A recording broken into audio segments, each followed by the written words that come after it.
Hi, this is Kerry Weber, assistant editor at America Magazine.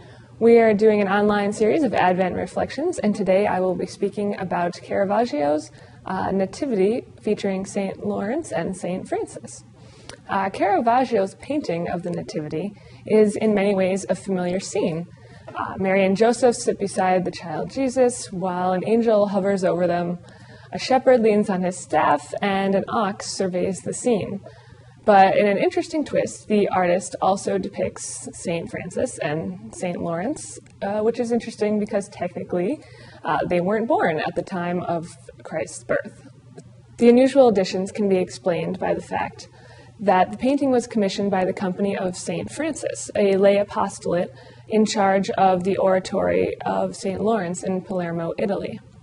When the company initiated restorations on the oratory in 1669, they asked Caravaggio to put in a few of their favorite patron saints. The members of this oratory wanted to create a scene that their lay apostolate and the people of the town could relate to.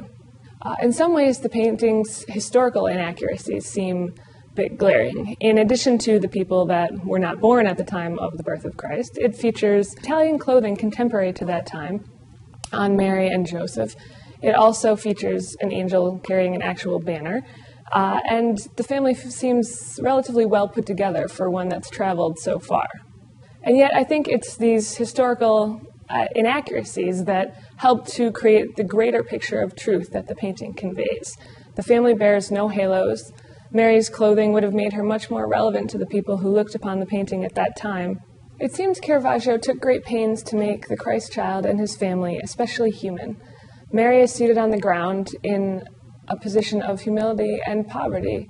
The Christ child is also on the ground, on a cloth and a little bit of hay, both vulnerable and yet safe amongst his family members. In a way, the painting pulls its viewers into a kind of Ignatian contemplation.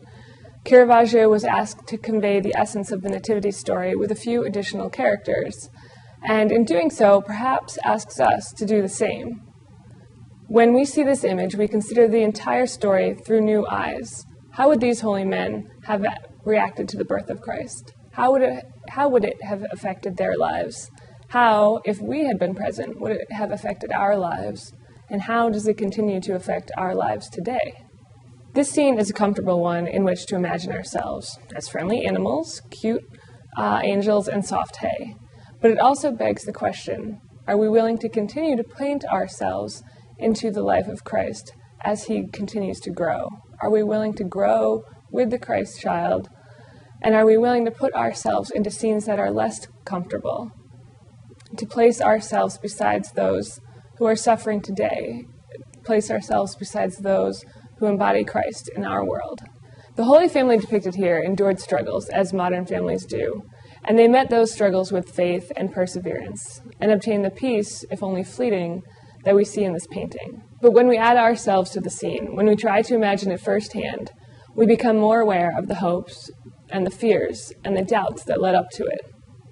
We get the sense that it was their faith that brought them through. The painting serves as a reminder to return to that scene over and over again, and to let it inspire us to make changes in our everyday lives, to be willing to be transformed, that we might more fully bring about the peace on earth and goodwill called for at that moment when the Word became flesh and everything on earth changed forever. And more importantly, it serves as a reminder that perhaps we are part of that scene in a way that can't be depicted in any painting, that Christ knew St. Lawrence and St. Francis, and each of us at that moment, even before we existed on earth, we were truly present there in the heart of that child.